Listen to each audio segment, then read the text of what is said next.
50-50, ginawa nilang high risk, high reward na lang. And yan naman talaga ang identity ng mga rookies natin, yung mga gigil na may patunayan, yung mga gigil na manalo. But up against the MSC 2025 champions, magiging mahirap ang road na itatahak dito ng Twisted Minds. Welcome to game number 1 of this TLPH versus na nagkita ang mga ito, umabot tayo sa sandamakmak na mga laban, napakatakas ng kill count. Ganun pa rin kaya ang ating makikita dito. Well, mataas yung chance kasi for Team Liquid Philippines, nandyan yung Arlot ni Sanford. Mainly yung value nito ay para sa setup or initiations. Para naman sa Twisted, yung Kimi tsaka yung Moscow, parang by the time na maging online yung dalawa ng sabay, medyo ano yung kill after kill agad yung hahanapin. Yeah. Will be overloading the damage at itong si Sean at si Kaloy already.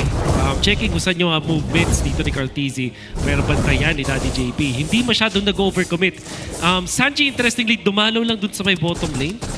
Para siguro tumulong kasi CC versus Arlot. Talagang CC-sided. Oh, especially no level 1 kung saan you kind of have to make a choice. Either kukunin mo yung first skill for, let's say, long range minion taking. Pero kapag nag-second skill ka naman against CC, that's borderline suicide para dito kay Sanford. Pero mukhang nandito na nga tayo sa punto na kaya nang pumalag ng isang Arlot. At level 2 power spike, konting hininga yan. Sakit nun Na-spin off misery papapunta dun sa crab. That could have been a good hit para kay Nosha, pero di niya na rin tululoy kasi may sumilip na Sanji. Yeah. So, interesting yung naging first set of items dito si Nosha. Opted to go for early boots. So, siya dito, early warrior boots ang kanyang kinuha. Whereas si Oheb, no boots, more on attack speed yung kanyang kinuha. Twisted Minds actually, or Nosha, ang technically nananalo sa lane na yun. Oo, and so far, no, with the expanding rivers, mukhang gagamitin ito ng TLPH para magkaroon ng area and coverage against that turtle. Kakabit man yung quad shadow, hindi ito gagamitin ni Cartesi. Twisted Minds ang may hawak ng pagong at mukhang ibibigay na ito ng TLPH. Mukhang i-give up na. Naging call na ibigay na yung turtle dahil din walang shadow at that time si Cartesi, they don't wanna risk yung pagpasok niya na siya pa yung mahuli. Uy! Very aggressive SOD as well. Mula dito kay Nosha, no? Paano kaya ako naagaw, pero mukhang magkakaroon ng malaking laban dito sa may batang top lane. JP and MP the King. Yun talaga yung force. Kaso ka doon sa baba, may final slash and Lansu will go down. That's 3 members from TLPH. Ang importante doon, isang wave ng minion yung madedenay nila kay Lansu. Kasi pagkakapatay nila, parating pa lang yung minion wave dun sa may bottom lane. Bukod sa makakuha sila ng outer turret energy shields, about 70% yung nakuha nila. Ay, nakakuha sila ng isa pang kill at nadenayan ng gold itong si Lansu. At yun yung masakit, no? If you're a CC, gusto mong makalabang ka sa lane. Itatama ang AOG, pero yan na, Kaloy! May nahuling alang doon, and it's gonna be Sanji falling down to the hands of Sean. Maganda sana yung idea na kapag bumunggo, saktong may AOG, pero naiwasan ni Carl. Kaso nga lang si Sanji ang namatay. Well, yan na yung signature Sky Piercer first item ng Kimi ni Sean. Bukod tanging gumagawa niyan sa MPL. Sa ngayon ay siya. Yup. Parang tiwala talaga sa kanyang sarili at sa kanyang tropa. At kanina ko pa binabatian itong pathing, jungle pathing coming out from MP the King. After yung makakuha ng isang turtle, iniwan niya itong kanyang orange buff. Pero ang kanyang ginawa is to invade. Kumuha siya ng isang Clamor dun sa may top lane, kumuha ng Rock Ursa, and some of the other jungle invasion, yung mga mini invasion lang na ginagawa dito ni MP the King. Ang naging resulta is pantay sila ng gold, pero lamang ng level itong si MP the King. So bakit nakapantay na gold? In fact, nakakakuha ng konting lamang dito si Cartesi. That's because of the assist na nakuha sa bottom lane. Pati na rin yung outer turret energy shields. Now MP the King goes in. Si JP ang binunggo. Magpapakita lang sa jungle camp ni Cartesi. But nandiyan si Sanford doing some vengeances, pero hindi nila itutuloy yung engagement. So turtle na lang sila magagawa ng aksyon. Both junglers have the retribution. Maganda ang pwesto dito ng Kaloy. Pero mukhang naghahanap si Sanford ng potential flicker play. 10 segundo pa before that flicker. Pero hero muna call! Laot si Daddy JP! Mawawala na ng bigla. Ngayon yung pag-contest ng Team Liquid ay hindi na yata susubukan. Pero Cartesi goes in. Hugis ano kaya sa kanya pa? Napunta yung turtle. Ngayon tatakbo, papalayo. Pero humahabol at Twisted. Nandun nga lang yung crucial stun mula kay Sanford at kay Sanji. Buhay ang ibang members ng TLPH. I wish we could see that again. Hindi ko na malayan, parang ninja talaga si Ninja Cartezy. Paano niya naagaw yun, pare? Gumamit siya ng kanyang ultimate at habang malapit sa MP Daking, hindi naka-ready si MP. Ganda sana ng taunt na yun. JP nga lang Revitalize. tamang pagkoto. Revitalize ang ginamit. Sinasalo lahat ng damage. Nahihirapan ang Twisted Minds na palambutin ang tigbalang ni Daddy JP. Pero kahit nakakuha ng pagong ang TLPH, lamang pa rin ng 700 gold and Twisted Mind. Still not a big gold lead. Pero in terms of the early game advantage, Wolf, ano ba yung win condition dito ng Twisted Minds? Actually, kailangan nilang mag-equalize. As long as si Lansu ay hindi ganun kalaki pagka-down. Ginamit na yung Glorious Pathway at feathered airstrike. Uy! Patiugis na, no kill! Ay! Pero may swerte si Nosh at hindi siya namatay. Pumasa sa minion May waves. agimat. JPI! Namatay na rin doon sa turret. Uy, Ibaba pa yung aray AOG. ko! May taunt pang kasunod. MP the King will get the kill. Sunod-sunod na pagpatay Wow. mula sa Twisted Minds. Pare, tinalo pa si FPJ at si Pedro Pinduco. Isang Ugi Shadow kill na lang siya pero dumating yung mga minions and look at this. Lansu against Sanford dodging the final slash. Dahil dyan mukhang Twisted Minds lumobo ang kanilang kalamangan. 1.5k gold lead. Parang medyo reset talaga after ng ganong pangyayari if you're TL. First off, Dosha is so locked in na iwasan niya yung initiation number sa TLPH and then the counterplay coming out from Twisted Minds.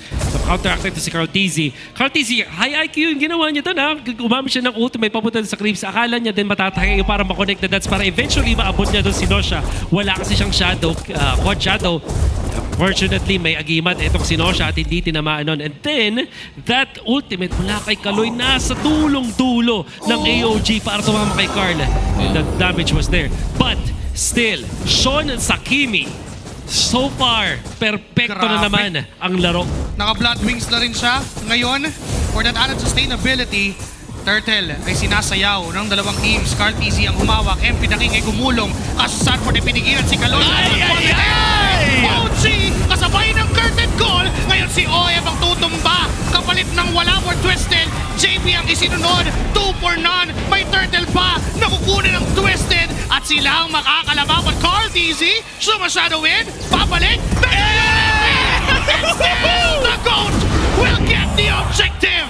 Pare, that is one of the most picture-perfect Grabe. turtle steals. Back-to-back turtle steals, pare. Pero lamang pa rin ang Twisted Minds. At mukhang huhuliin si Lansu dito, but the sustain is just too big. Yung resilience mula kay Cartezy, yung pagiging locked in din niya. Knowing na nag-retribution din si MP the King noong moment na yon. It was on cooldown para kay MP. Pero lumaban pa rin siya with that ultimate. Pero yung gatot CC combo, ang sakit pa rin talaga. Teka lang. Aray ko. 22 Flicker. Nasa Oy! Flicker. No Spirit of way. Mystery. SOD. Na tumama. Bang! And tinamaan pa rin ni Sean. Eto si OM. Ngayon si JP ang sumasalo ng lahat ng damage na manggagaling sa Twisted. And still OM falling down to the hands of the Minds. Pare, ang ganda ng laro na to. Oh my God, Nosha! Ang sinabihan nating na aurahan na at hindi pa nakakaisa kay Oheb. Not only equalize the early game, pero nasibat pa. Meron pang final slash na gagamitin kay Lansu. Vengeance is on. Hinahabol pa rin ni Sanford at ni Kaloy. Tutumba sa kamay ni Sanford and now, matagal pa naman yung next lord. Matagal pa yung objective. So maaari pang bumalik at mabubuhay pa si Lansu. Well, this is the calm before the storm. Makikita din natin sa ating Infinix handcam gamit ang kanyang Hayabusa, the GOAT, Cartezy, using the GT30 Pro. Kitang-kita naman na sobrang smooth ng galawan niya dito. Na-steal niya yung Lord na yon, pare, at ramdam mo ang kanyang lakas sa paggamit ng Hayabusa na ito. Men, ibang klase yung mga nangyari kanina at ibang klase din yung mga nakikita nating play so far. Again, gusto ko lang ulit sabihin ang ganda ng game na to. Game 1 Ganda. pa lang, pare. This is what we are waiting for. Yung Twisted Minds na sumasabay dito sa TLPH. The first leg sa kanilang unang paghaharap, aurado. Ang mga members ng Twisted Minds hindi makakilos. They didn't look like themselves. Pero ngayon, na meron silang Kimi, talagang nakikita natin komportable Twisted Minds. Napakaganda ng sandwich method na yun. Unti-unting babagsak ang buhay ng mga members ng TLPH. Sanford's gonna go down. Kalay may AOG pa doon. Glorious Pathway ay ginamit para makatakas sa sitwasyon. And it's Oheb na manggagaling sa taas. Kasabay naman ni Nosha. They are preparing for this Lord take. Oo, yan na nga. Unang Lord ng larong ito. Kanina pa hawak ng Twisted Minds ang kalamangan. Sa larong ito, JP nahanap na nila. Rekta na rin sa stair. At mukhang yung SOD! Tumama pa yun na manggagaling kay Nosha. pero di naman na-utilize all to get JP on the process, removing the contest from Team Liquid at libreng objective, libreng Lord for Twisted Minds. Look at this, Twisted Minds going on from a spectacular early game. Nirekta na nila. Nanakaw man yung back-to-back na turtle na yun. Ay sila pa rin ang nakakalamang with this Lord. Oh, wow! Better airstrike na sa final flash. Si Nosha sumubok na mabuhay, pero di na siya mabubuhay sa kamay ni Sanford. Ang ganda ng mga combo naman from TLPH. Of course, that's Sanji nailing the combo against Nosha. And Sanford dineliver na naman for that alley-oop, eventually taking out etong si Nosha na kanina pa din napakaganda ng ating laning stage. And then eventually the mid game for Nosha is pretty good. Almost sa kanyang Trinity, hindi naman din napapalayo dito sa farm ni Oheb. The 0-2 and 0 with the Claude. How the tables have turned para sa Twisted Minds. Nagamit nga lang yung Ugi Shadow Kill ni Carl TZ. Sanford, Ayun na naman. naimasa ni Lanzo yung final slash, pero dun sa gitna may nangyari palang laban. JP sumasalo, Sanji nga lang naipit sa gitna at hindi na siya mabubuhay pa. Sanford kasabay niyang tutumba. Ngayon yung Lord ay buhay pa. Puputok yung Holy Defense, makaklear yung Lord, pero yung top lane pwedeng isunod ng Twisted. Kitang-kita mo ngayon yung investment, yung early investment ng Twisted Mind kay Sean. 8-0 on this game. Glorious Pathway na gamit na rin. Gusto na nila yung inhibitor turret ito, pero MP the King hindi pa naman bumabaga. Oh, iba na blazing duet ako si Carl! Si Carl TZ ay na-stun, pero buhay pa rin naman. Oheb ay sumasalo ng pass. Sago-sago mula kay Sean at masakit na yung damage. Tinamaan pa ng root, pero madidefend nila ang inhibitor turret. Whew. Nice defense. And how about that Sanji, kanina under far from Twisted Minds. Alam niya na wala ng stun or taunt etong si Kaloy, kaya naman ginamit na niya yung ultimate niya kahit nasa harap niya yung Gatot Kacha mismo. At ang kanyang target, only Nosha. That's why hindi rin nakakuha ng inhibitor dito Twisted Minds dahil napatumba agad nila dito yung Moskov na turret hitter. And that is because of Sanji. Eventually ay napatumba pero nagawa naman yung trabaho na kailangan niya. Still though, malaki pa rin ang lamang ng Twisted Minds. Let's talk about Lansu. Dahil 2 beses ko nang nakitang dinudge niya yung final slash ng Arlot by actually being on top of the Arlot. Di ba pag magkatabi kayo, hindi natamaan ng final slash? 2 beses niyang ginawa yun. Oo, ang ganda ng micro ni Lanzo against Sanford. No? Talagang wala nang nagpapa-aura sa larong ito. In fact, 3.5k na nga ang kalamangan dito ng Twisted Minds. And so far, looking at our Infinix in-game equipment, kumuha na rin ng Wind of Nature dito si Sean on his signature Kimi at this point. At mukhang papunta pa siya sa kanyang DHS build. Isa sa kanyang mga paboritong i-build dito sa Kimi na ito. Sobrang laki ng agwat niya against Sanji. I believe that's 2K? Almost 2K gold lead. That's right. And 8-0-0 pa. Sobrang makasarili nung Kimi ni Sean. Pero kung yun yung gumagana para sa Twisted Minds, for the No longest time, assist. lagi natin pinag-uusapan eh. Parang si Sean yung mid lane na parang pinaglalaro biglang hyper carry. Siya yung carry mid lane atin. Tapos si Kaloy, 008. Oo, pre. Ganyan ang galaw. Diba? Yun yung perfect combo. Kaloy Sean combo. This time yung Lord ay sasayawin lang. Nandyan si Kaloy, sisilip dun sa bush. May 3 miyembro siyang nakita, 4 kasama si JP, Tinalian 5 na. kasama si Owen, Curtin Cole, OG. Hindi tumama yung combo na yun. Glorious Pathway, papalayo at papatras. Wow. Kurt TZ, nag-aanap lang ng perfect timing para pumasok. Nandun yung FLS na ginamit na rin. Lansu, sumalo, pero si Sanford ang unang tumumbaw. Shadow Kill and a win of nature from Sean to deflect that damage. Grabe. JP is low. Papasukin. Dive ng mga members ng Twisted. Ay! Binunggo, tinamaan, may shadow, inabangan. Pero pagbalik sa nakaraan ay hindi na siya mabubuhay. And it's Sanji alone. Kasama naman si Oheb na nanggagaling pa sa base. Pero mukhang yung Lord ay pwede nang Sanji! So Sanji with the Rosal. Naganda sana nung dash ni Nosha. Pero inabot pa rin ni Sanji ng Ako. kanyang feathered S. Bird cam. Hinahabol siya ngayon ng mga Oh, members no ng traction. Twisted. No traction pulse connecting. Oh Pero my inabot ng God. second. And this time, Sanji will fall down. At mukhang tuloy pa nga ang laban, si Oheb ang nananatili for Team Liquid Philippines. Pero nandyan na rin naman si Sanford. Akarang babalikan yung Lord for Twisted Minds. Pero tignan mo, lock build na by Lock build 14 minutes. Dito si Sean, 11-0-0. Yan ang KDA ng killer hyper carry Kimi na ito. Pang 11 ka sa listahan ng Skypiercer ko, sabi ni Sean. 11-0, the Sean game that we've seen mula sa Twisted Minds. Hindi man lang mahawakan ng TLPH kahit si Carl TZ Tagot na Wind of Nature ng isang Kimi na mid laner ng Twisted Minds. Not to mention na 3K na yung gold lead at patuloy lang tumataas at lumulobo. And this time yung Lord ay ni-reset na ng Twisted Minds. Hindi nila kita si Carlix, so talagang tamang hinala dito ang mga members ng Twisted Minds. Pero pumasok doon, nakita si Nosha, nandun naman si Wind of Nature na Kaloy yun. para pagsaluhan yung Ugi Shadow Kill. Pero enough yata para mapauwi si Nosha, pero hindi. Wow. Bumalik lang yung buhay, about 50%, at lalaban muna ulit ng Twisted. Ipaburst na nga ata nila ang Lord na ito. Sino makakapag-secure? It's Carl! Siya pa rin ang makakakuha ng objective na yon. Ngayon nalaban na lang ang Twisted at maghahabol. Si Sanford ang naiiwan. Pero may AOD pinitawan na hindi tumama. Ngayon tutuloy pa ba? Kasi nandyan pa si Lanzo. Card easy with a shadow. May aabutan ba siya? No sir. At atras ang dalawang teams and it's TLPH with a crucial Lord take. At lamangan sa kill score ang Twisted Minds. Team Liquid naman na nakakalamang sa mga objectives. And now with this Lord push, ano ba yung mga kailangan? Ano yung checklist if you are TLPH? Well, they have to group up. At nakita natin dito sa TLPH, they're really good at that. Yung kanilang pwestuhan dito, yung problem solving ng TLPH ay top-notch. Nakita natin si Sanji na kahit 3 deaths sa talagang lugi na dun sa kanyang tapat na pressure niya si Sean. Actually, forcing Sean na mawala sa pwesto ng Twisted Minds at hindi maka-free hit dahil dun sa kanyang uncanny na movements. Sanji held on dun sa long bush dun sa may bottom lane, nag-pop na kanyang ultimate at actually naiwasan pa yung initiation ni Nosha dahil nagulo at nasargo yung pwesto ng Twisted Minds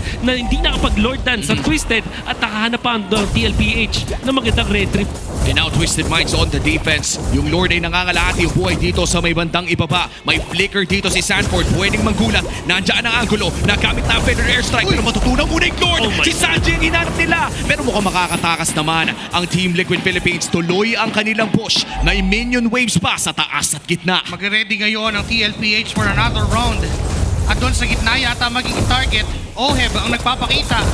Pero hindi na napama yung taunt mula kay Kaloy. Kita rin sila ng vision mula doon sa sentry ng Twisted Minds at aatras ng Team Liquid. Lang naging close. TLPH, nahawakan nila yung lamang for a little bit. Twisted Minds with the defense. Pero 17 minutes into this game, break even na tayo. And who would have thought na ang pinakamayaman na player dito sa Twisted Minds ay yung mid laner nila. Oh. Na Kimi, luck item, baka nga ibenta na rin itong boots eventually.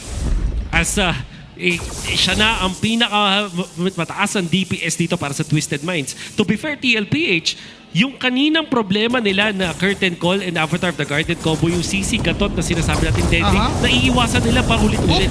SOD and traction pulse will connect. Pero hindi naman papasok dito ang Twisted. Carl TZ with the shadow rather. Pero hindi kakabit yon sa Twisted Minds. So mag-aatrasan at mag-aabang muna ng next objective. And now we play the macro game. Lalabas na ang Evolved Lord in 30 seconds. And dito na natin makikita ang diferensya ng experience para sa dalawang teams na ito. Kahit gaano kaganda ang early game, pumapasok pa rin sa late game shot calling. Ang larong ito, the moment that the Evolved Lord spawns for TLPH and Twisted Minds, ito na siguro yung magiging test sa ating mga super rookies kung gaano sila magiging kalmado sa pressure na binibigay ng napakalaking objective na to. And let me just lay down one of the few things here. For Sean, napakalaking bagay na hindi siya mapitas. See you play. Susubok ba ang Twisted Minds? At dahil sa pwesto, kaso doon may nangyaring bigla na lang setup. Lanzo's gonna go down. May SOD pa tumama pa pa. Win of Nature ay nandiyan pa na kay Nosha. Pero si Sean ay naipit. Nagamit na rin yung Win of Nature niya. Pero hinahabol pa rin siya ni JP. Sinuzone out lang sila. Ngayon si Carty, si Amy Shadow pang pwedeng balikan. At si Kaloy ang tutumba. Ngayon si MP the King is low. Namunggo pa siya ng vengeance mula kay Sanford. Finals that's connecting to Sean. May immortality pa. Wala yung jungler ngayon ang Twisted. And the Lord is on to the hands of the LPH.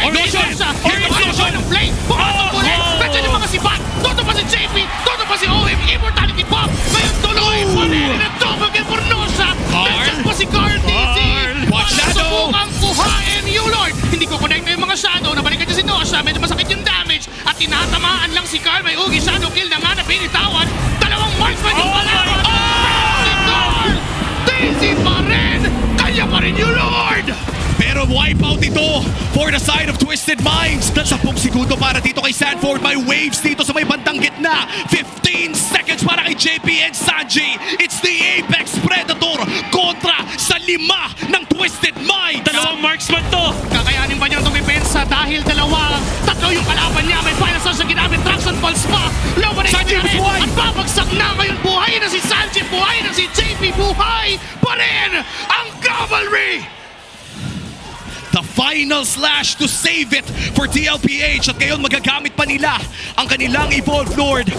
Now, Twisted Minds on the defense. Ano ang kailangan nilang gawin? What a game! Ang kailangan gawin dito ng Twisted Minds ay i-clear yung Lord sa may top lane. I-make sure nila dito na protektado si Sean kasi alam ng TLPH wala ng immortality na available for Sean for a few more minutes. That's why they're breaking the pillar towards top. Nandiyan si JP. Lord Oh, Palway na gamit. Better na sa akin ng jump. Pero may Oh sa likod para my pigilan God! si Sanji.